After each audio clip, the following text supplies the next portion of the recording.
Let's go for a stroll now, shall we, homie? Actually, before I get into things, I had a flashback. Just as I said, going for a stroll. Many, many years ago, I applied for a sous chef job at a very large hotel.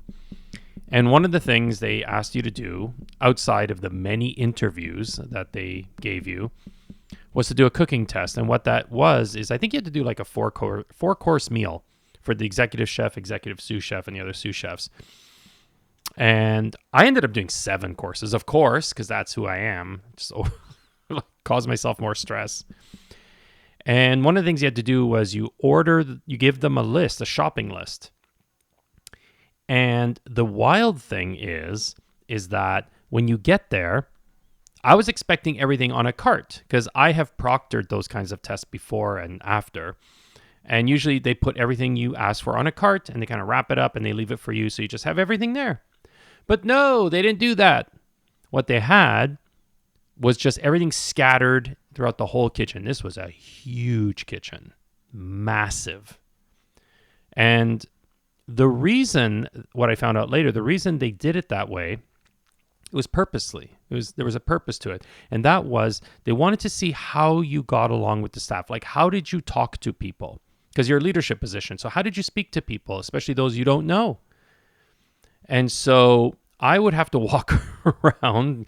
And again, this was a very large kitchen. Like the type that you could use one of those Segway scooter thingies easily, or roller skates or something. So I had to go to the butcher shop, say, introduce myself. Hey guys, my name is Paul, and and that's what I'm doing. Hey, I'm looking for some veal. I ordered some veal chop, whatever it was. I don't use veal.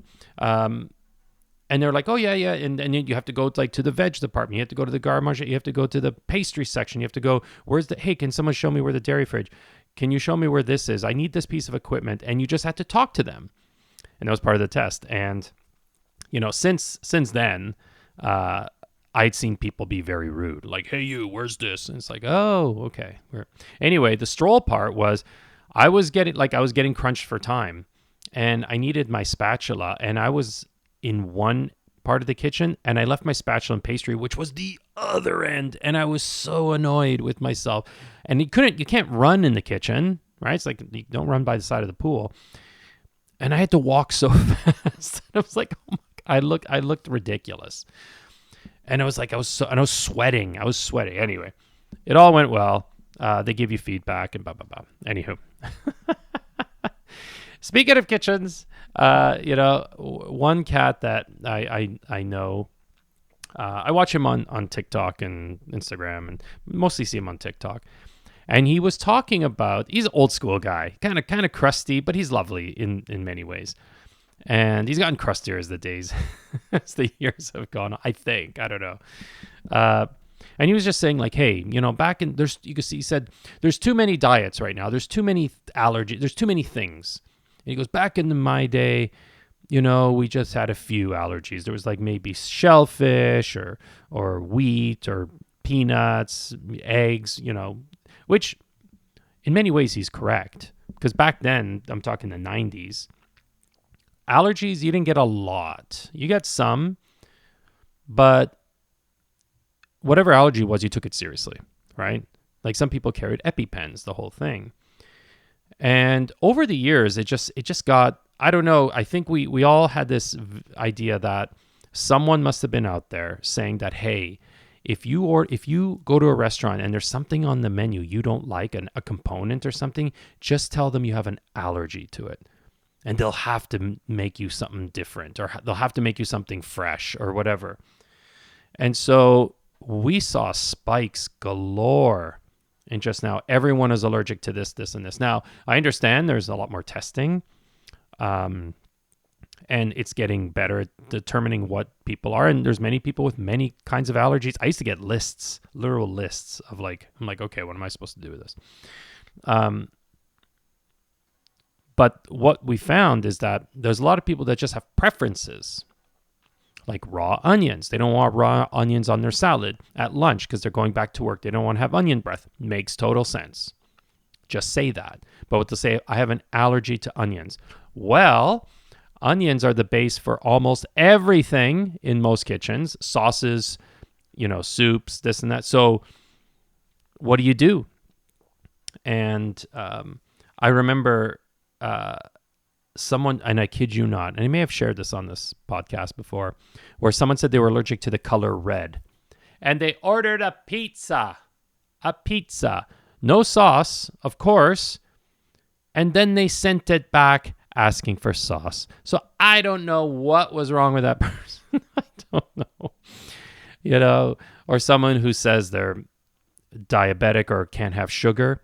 And we made so many modifications. And at the end, they had a dessert and a dessert wine. And the server's like, I don't get this bird. I don't know. Anyway, who's to say? But we would take allergies seriously. So it kind of, and I can go on about allergies. And, here's the thing. If you have an allergy, if you have allergies, if you have intolerances, if you have certain things, dietary issues or whatever, we are more than happy to take care of it, but call ahead. Give us a couple of days notice. Give us some time to make these things, because when someone comes in with a list of all the allergies, it's like putting on the brakes in the kitchen and everything stops, because we have to on the fly create stuff and put everything else on hold. So please, if you go into a restaurant and you have a whole ton of allergies that you need like a list or a card or something, call ahead. We are more than happy to do it. I'm retired, so we. But anyway, what I wanted to, because I was thinking about intolerance, so it made me think of intolerance, and how our bodies are intolerant of certain things. Of course, we think of lactose and things. And then, of course, it got me to think about intolerance in general. And that led me to tolerance and acceptance. And that's what I wanted to share with you today. It's something that, tolerance.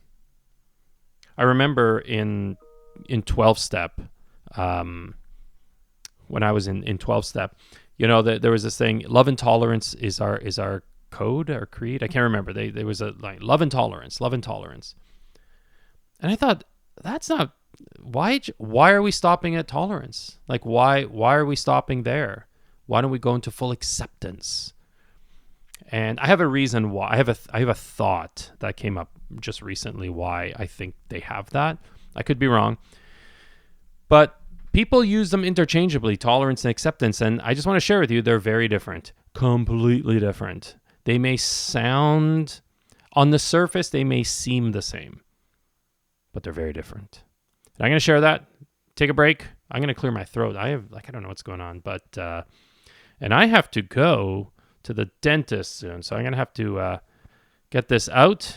I'm not getting any teeth out, but I gotta get this podcast out before I go to the dentist.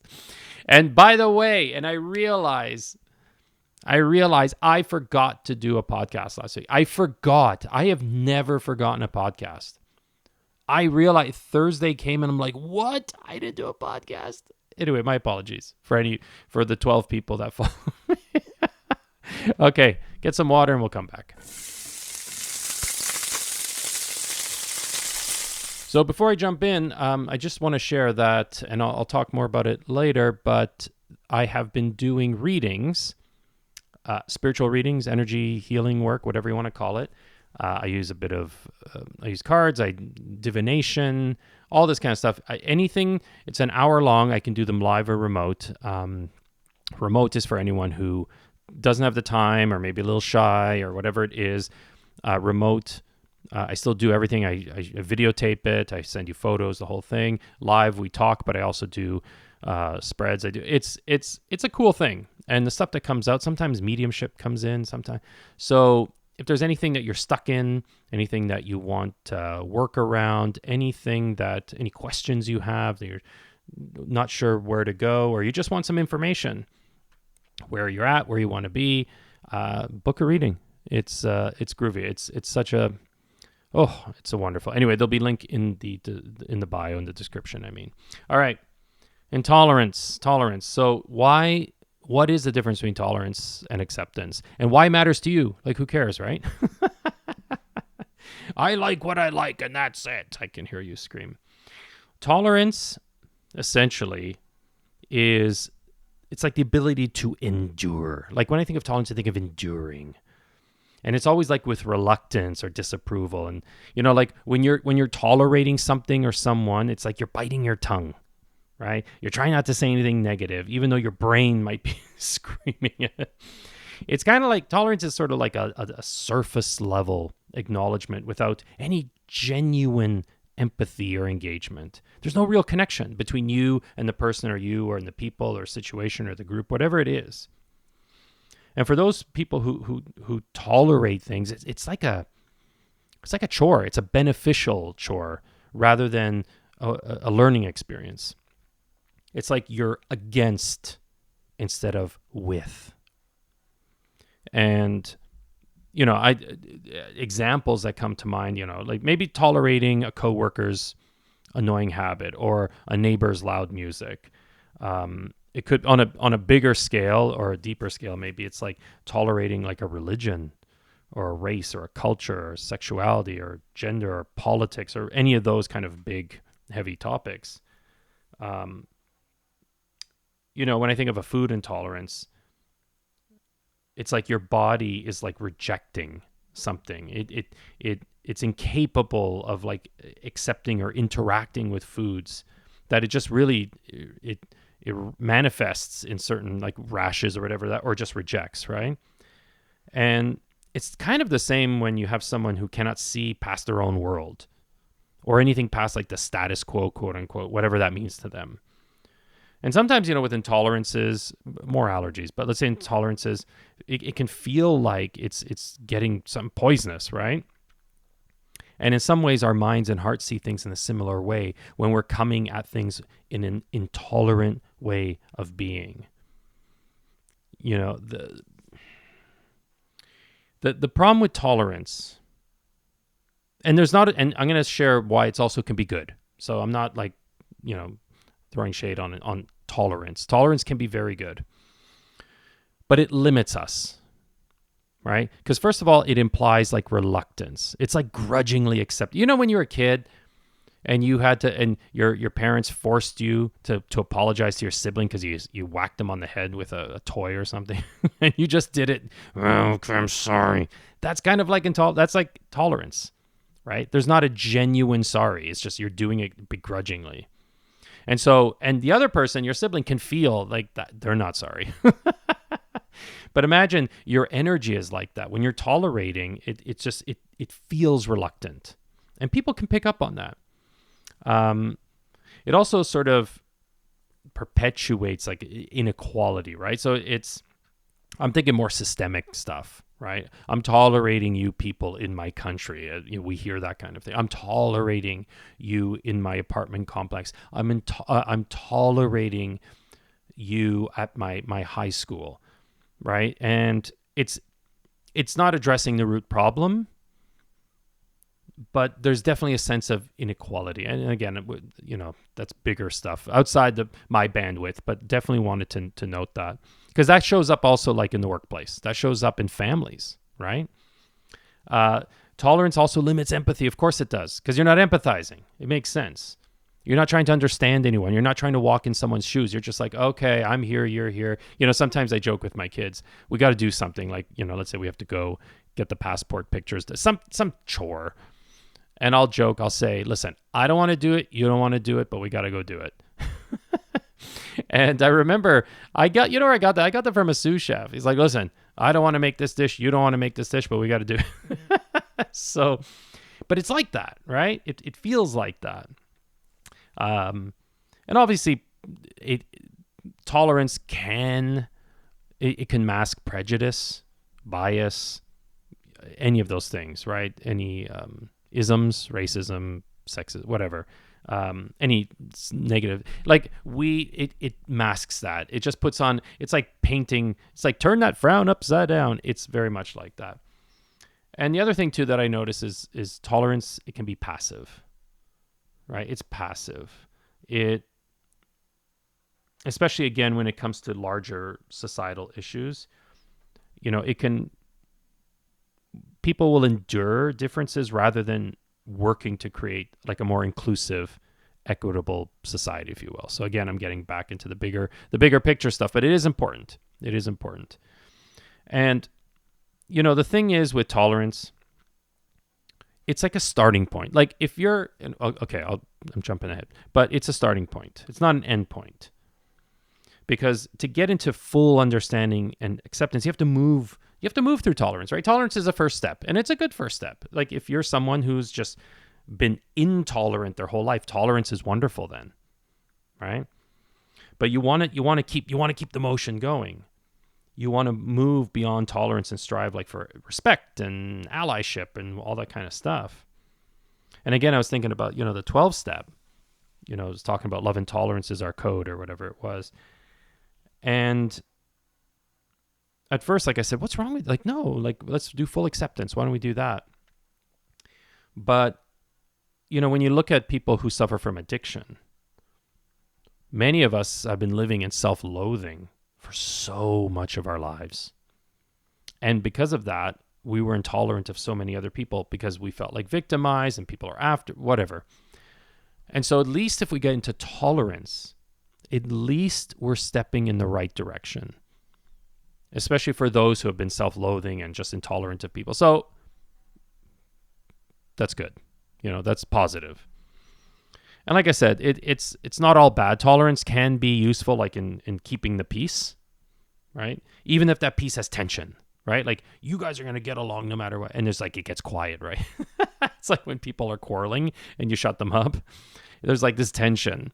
And that's kind of like tolerance can be like that, but at least they're not arguing. At least they're not yelling. It's a step in the right direction. It's like a bridge between rejection and acceptance. So it does carry some useful weight. But like I said, for some people, that's as far as they can go. That's it. And maybe that's okay. I don't know, depending on the person. That maybe that's as far as they can stretch and grow.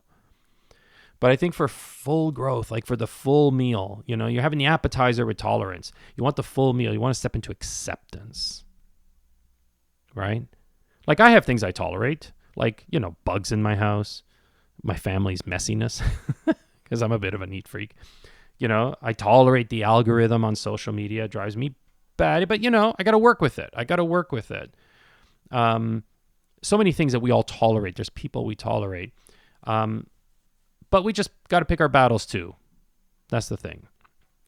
But I will say, when you step into acceptance, that's a whole other vibe. And I'm going to share that in a moment. Am I talking too fast? I'm not trying to rush. I have plenty of time before I go to the dentist, but I sometimes get excited and I talk quickly. So you can always change the speed. Wherever you're listening on, you can change the speed. I'm just saying, if I'm going too quickly or if I'm boring the bejesus out of you, just speed it up. I don't know about you. Every podcast, every voice message, every sort of tutorial video on YouTube, depending on what it is, I listen to everything at 1.5 speed, maybe 2 times speed. On Voxer, sometimes I'd listen to at 3 and 4 times speed because they let ya. Especially for those who speak very slowly and all that. When I hear, I do it so often that sometimes I hear my friends' voices, their natural voice at regular speed, and they sound drunk or high because it sounds like, yeah, anyway. And I'm used to them saying, yeah, anyway, I want to. So I'm like that. So just heads up. All right. You just have to accept it. Womp womp, accept it, get it. Okay, we're stepping into acceptance. Here's a way to practice that. Deep breath. Acceptance does go beyond tolerance. It's like you're acknowledging. It's that willingness to acknowledge and embrace something without judgment, without reservation. It's like the idea that something different can contribute to a greater understanding as the world as you see it. Right? Like tolerance is about you allow it to exist, but continue to wish it didn't, right? I'm going to tolerate those people at the end of the hall. I just wish they wouldn't make so much noise. I wish their food didn't smell so much, right? We've heard that one. I've heard that one. But acceptance is where you accept it, you embrace it, and you assume it as your own. You assume it as your own. You commit to making it successful. Like you co-own, like this is exactly the way I would have planned it. You accept it, right? And that takes humility. It takes humility. It takes open-mindedness. It takes the ability to adapt and see that how you see things is not fixed. It's fluid. And acceptance, oh my gosh, like when you think, I got my hand on my heart. It's like it carries, it's like there's belonging and equality. There's openness. There's ease and flow.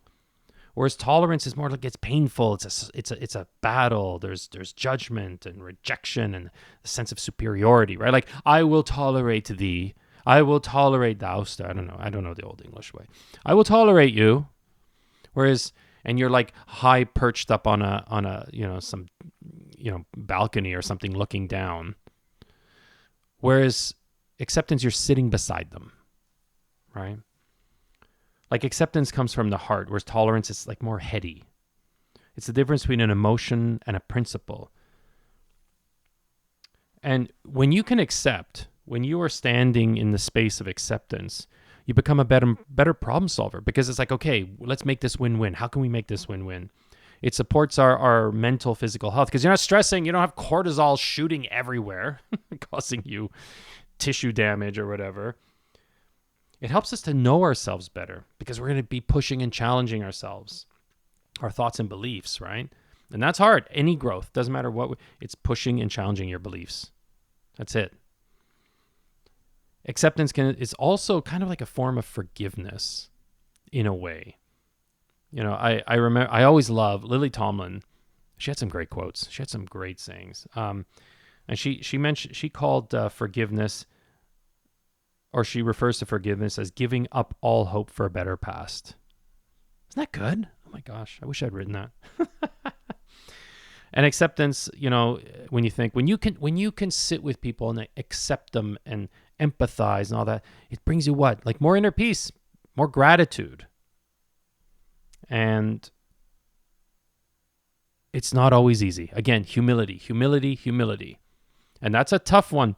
That is a tough one. A colleague and I, many years ago, when we would refer to someone else,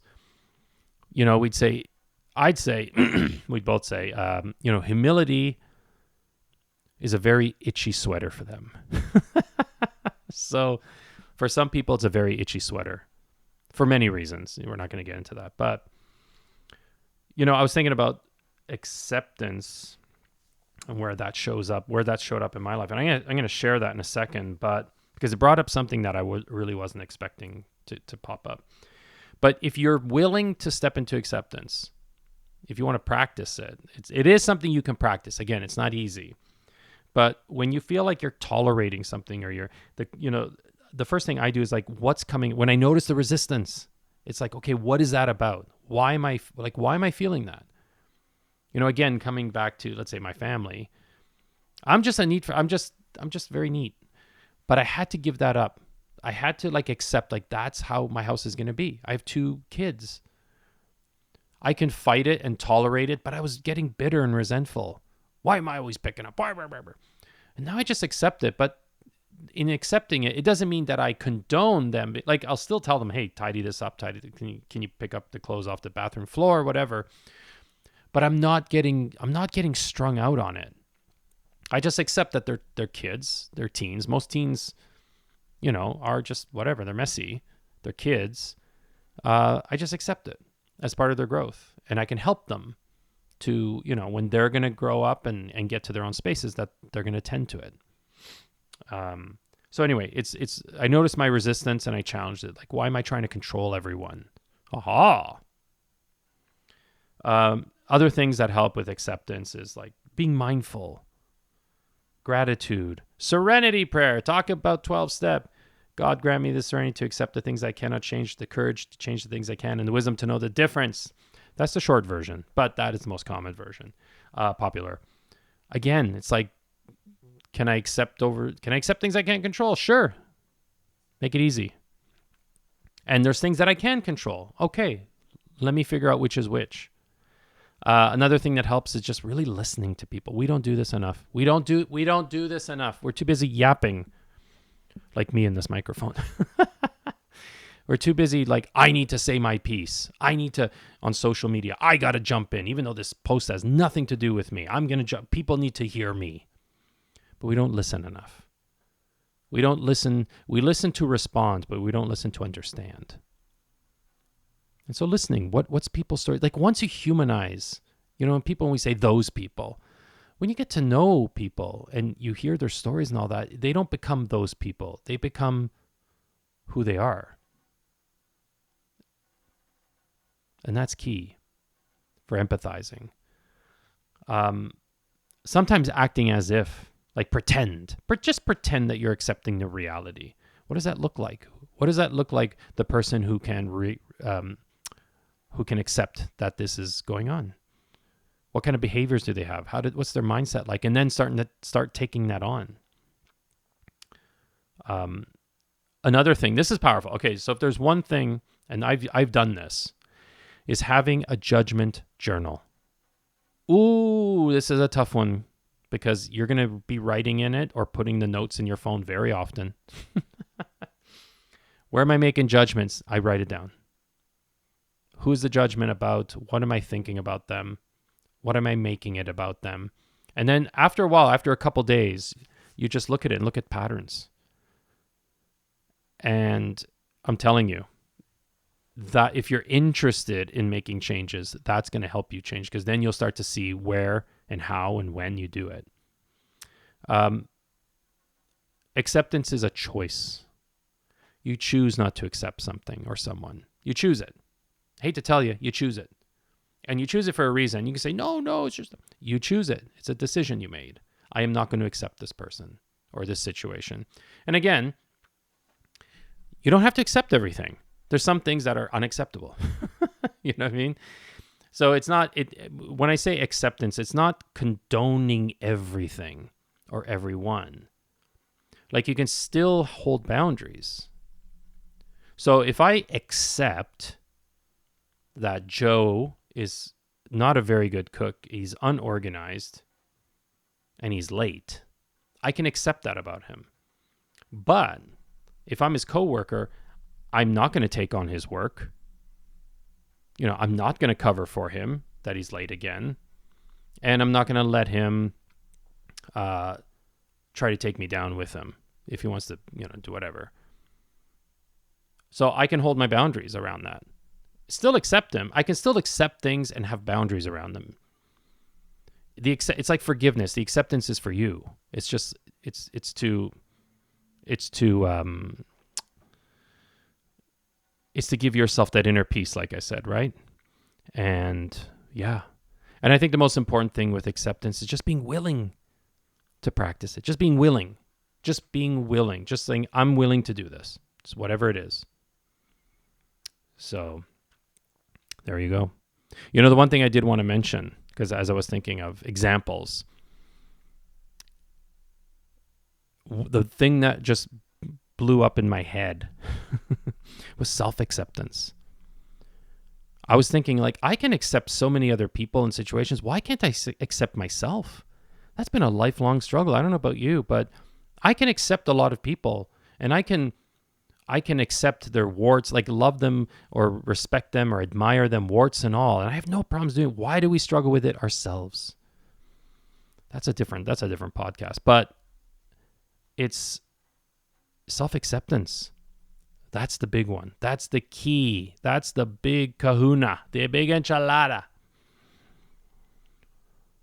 It's about embracing what makes you unique. It's letting go of the things you can't change. It's knowing your strengths, right? Celebrating your accomplishments. It's like being kind to yourself. These are all basics, but how many of us are not doing that? I struggle with a lot of these. I struggle with celebrating accomplishments. It's only now that I'm starting to embrace what makes me different. Just like recently, I'm just now like, yeah, that is pretty cool. I like that I jump around and do different things. Like I like that I explore all different paths. I like that I don't, I just try different things. And sometimes they peter out and sometimes they don't. And I don't, whatever. I like that I make myself interesting. But before it's like, oh, I got to find the one thing everyone's focused on. Everyone's got a niche. And I just beat myself up for it all the time. So be kind to yourself is really what I'm trying to say. Anyway, we're going to wind it down. Please let me know what you think. You can leave comments on YouTube or you can email me. I have all of the information in the description. And please like, subscribe, share, all the stuff. And also, don't forget, if you're interested in the reading, I would love to do one for you. And it's good stuff. It's good stuff. I used to do these before, and these I'm just getting back to it, and it's so amazing. So if there's something that you're stuck on, or something you want to kind of investigate, or something like that, and you want to tap into spirit, let me help you. All the information is in the description. All right, my friend, thank you so much. Much love. Kitchen's closed. Now scram.